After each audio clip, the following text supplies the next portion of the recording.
Question number 29.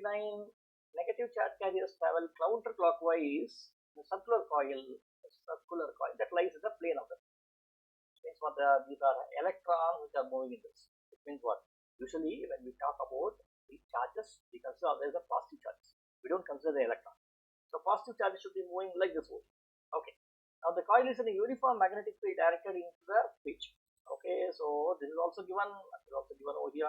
What is the magnetic effect on the coil? What should happen to the coil? Will the coil move? Will the coil expand? Will the coil shrink? Will the coil rotate? This is what is being asked. Okay. So towards it, now what do we have here? When you have the charges going on like this, where is the force acting on this one? A current carrying conductor, when it is kept in the magnetic field, there will be some force acting on it. What is the force acting here? Let us consider the current.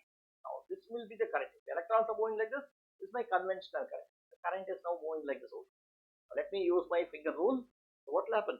V is directed like this. I is directed like this. The force is outward.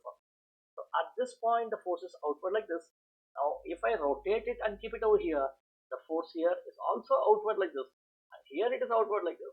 Here it is outward like this. Here it is outward. Here it is outward. Everywhere it is outward. Now when the force is outward, what do you do? It's like a rubber band. Now it will stretch.